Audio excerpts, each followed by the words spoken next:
Hello, my name is Madonna Onabigan Valentine. I'm First Nations Ojibwe from Northern Ontario.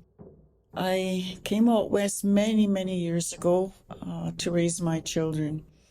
I now work in Pelican Narrows, but I live in Sandy Bay, Saskatchewan.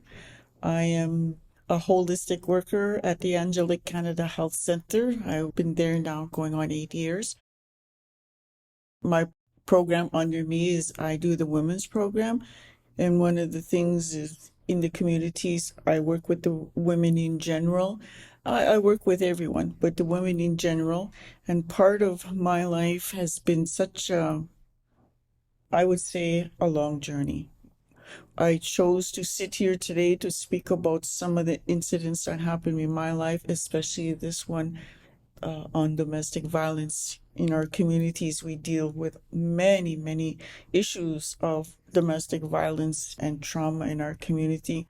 And if any woman or man that can, find or listen to, the voice of someone else that has gone through domestic violence and how they survived through the years and how they were able to challenge themselves to make it to where they are today, this is a good opportunity. I was asked to sit here to speak. And yes, I'm not ashamed. I was never really ashamed of myself my years growing up. I always felt that, you know, there's nothing in life that we should be ashamed of. We were challenged from the time we were born till the time we leave this earth. We're always going to be challenged by everyday issues. But I'm so grateful to have this opportunity to be able to sit here, to be able to speak about one incident, just one incident of my life. And I believe every one of us, there are many incidents in our lives, but this one here comes to mind the most. Thank you.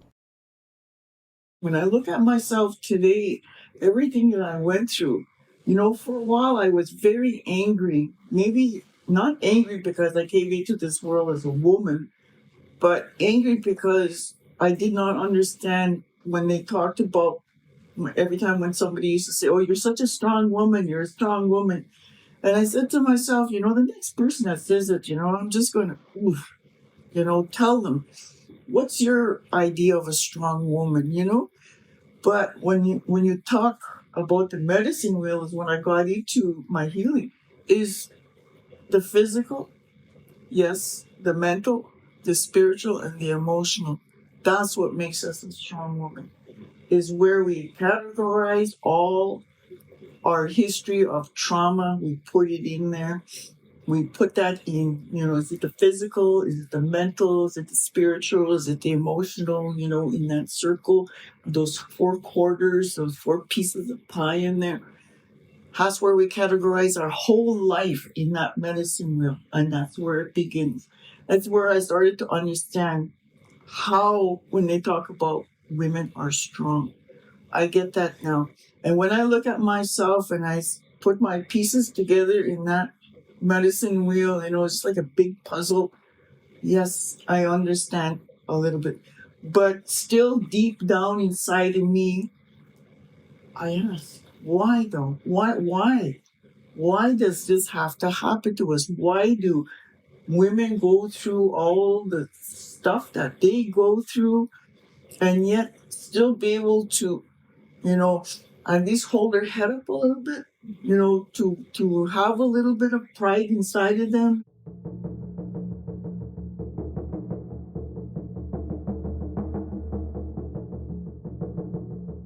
And I think this is part of the reason why I remember so well and why it triggers me even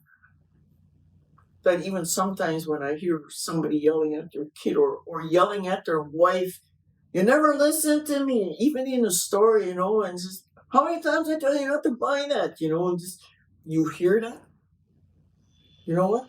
It does something to you.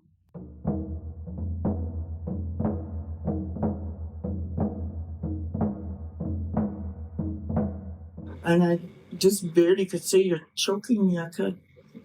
I don't even know if it came out, but that's what I was thinking in my head. "You're choking me. I can't breathe." Then I remembered my son, my second oldest son. He jumped on his dad. He woke up, he jumped on his dad. I was crying and I was just thinking, no, no. I said, no, I did not want him to be there. I did not want him to see it. But he grabbed and he was on top of his dad's back.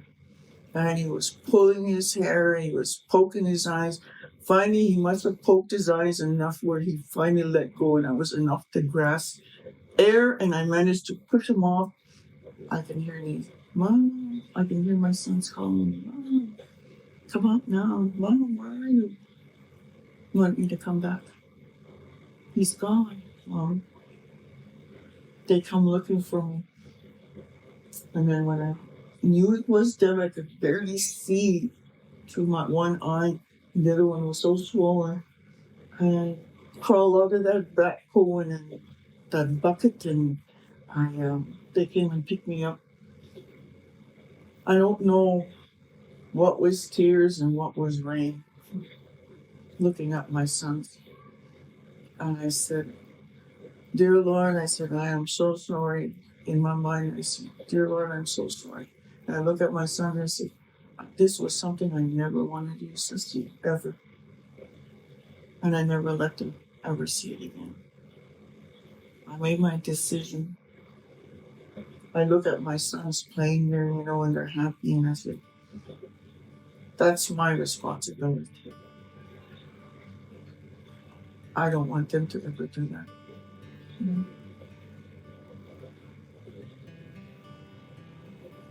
It is, first time when I said this, it really opened a lot of doors. A lot of doors that I kept locked inside me. And I got to talk to my sons about it. They remembered.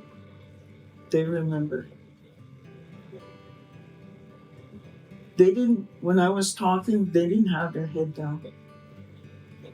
And that's one thing I noticed. They never had their head down. They had their head up. Listen, I didn't have to ask them anything because I knew they were proud of me.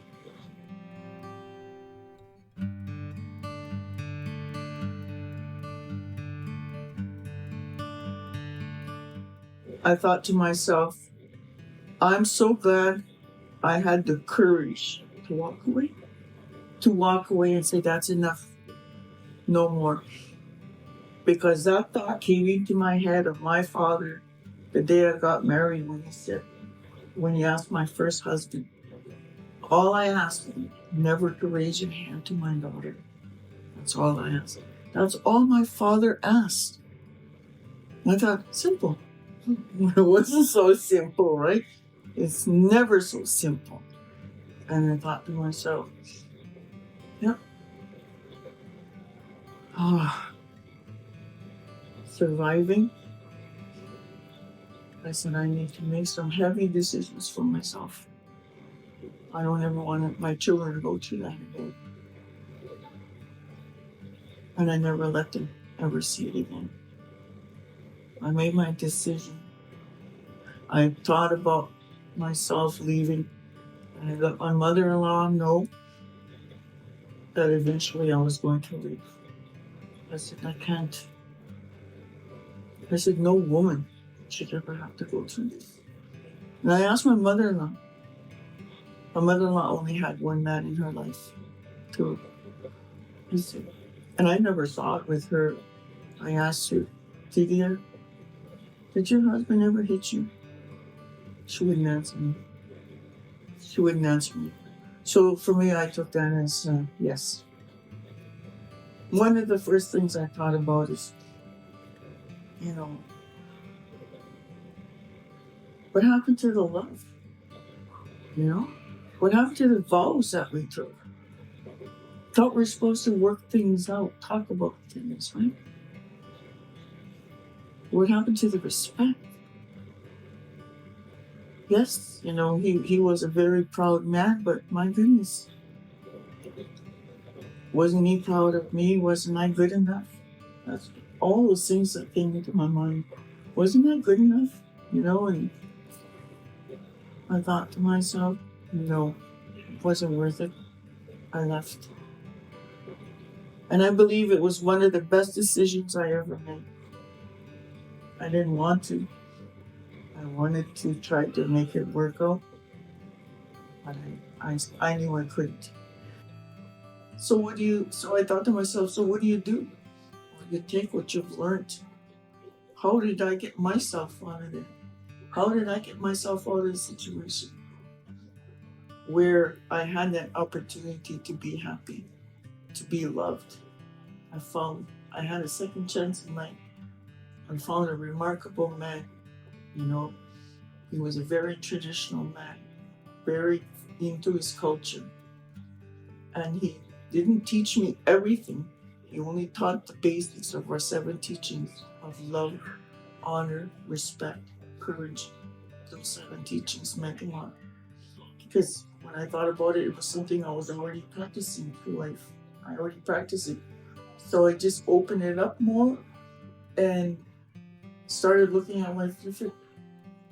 And I found happiness. I just didn't find happiness, I found joy.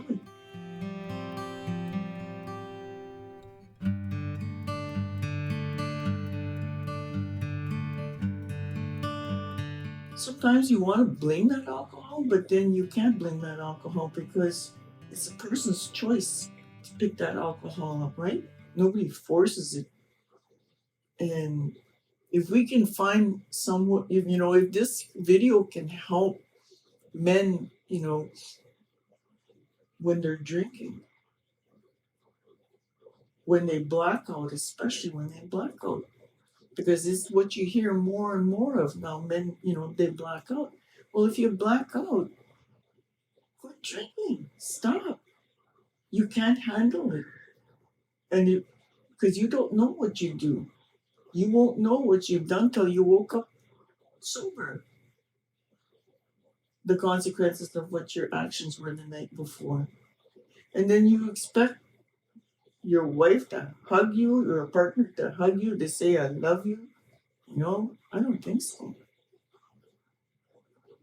The marriage of vows really meant something to me when I took it, for better, for worse. After listening to when I asked him, well, why'd you hit her? Why'd you do this? Why? I'm like, why? So I stopped saying that. I said, so now I asked, well, okay, if you hit her, how did you feel?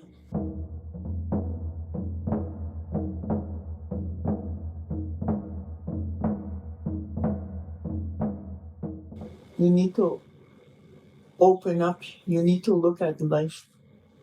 You need to deal with yourself first.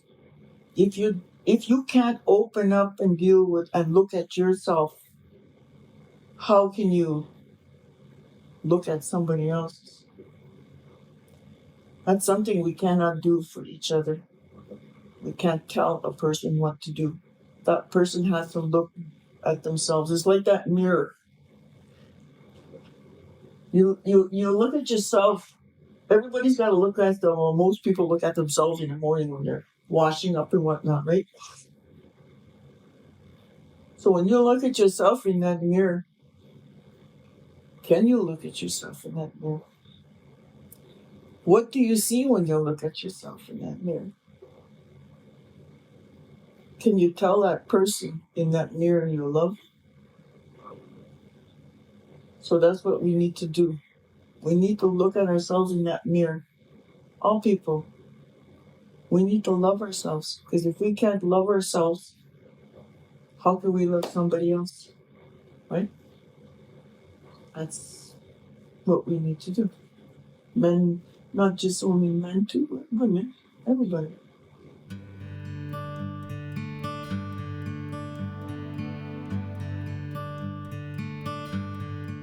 I know in a heartbeat what I need to do. Get a sweat ready. Bring them in there. When you've been in a sweat lodge, you will understand that overwhelming feeling you'll have inside there. And your experience, if you don't think about the heat, or if you don't think about how red those rocks are and everything. But we talk about, we get the people to relax, to focus, to meditate. That where you're sitting inside the sweat lodge is the womb of Mother Earth. And you were there for 9 months yourself when your mother carried you. It was so warm in there, so loving, so comfortable. You were well taken care of.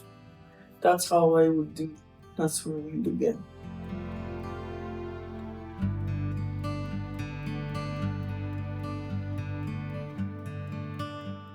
And I thought to myself, you know,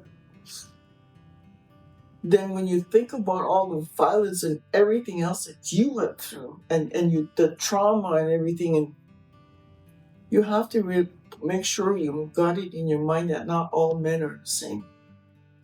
You know, there are some like bad apples, but they're not bad apples because it was what they learned growing up, right? It's their upbringing. It's what was put on to them. So if there was no love or hugs and kisses and bonding and protecting and given to them, how can they know it? How can they feel it? How can they learn it, right? So how could they give it after when they're older, right? That's why some men sometimes, like even people that don't drink, I know a couple, they don't drink. They still go through the same thing. But I can't bring myself to interfere there, unless they come and ask for that help. So sometimes you just have to watch it. Sometimes, and you know how hurting that is sometimes to watch it, to know what's going on. But then they gotta want that help. Everybody needs and has to want that help. We can't force it on anybody.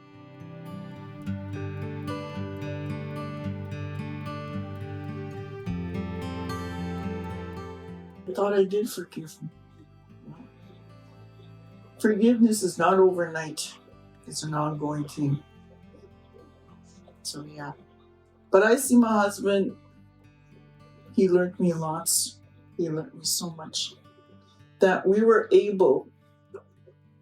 We went over there for Christmas one year. We were sitting at the table at my son's father's. All of us were sitting there. And it's so weird. My first husband sitting at one end of that big long table. My husband sitting at the other end. And I'm sitting beside him. And I'm looking at everybody's eating, grabbing food and whatnot. And I'm just sitting there looking at everybody. And I thought to myself, for the first time, I felt peace inside me. And I said, why? It's possible. It is possible that we could forgive, that families, from broken homes or whatever, children could grow happy if we put our minds to it, if we put it there about love, courage, and understanding. Communication is very, very important. Without communication, how do we know? We don't know. So, yeah. So that's why I believe our eyes are part of our gift, our ears, and our mouth. Most of all, our heart.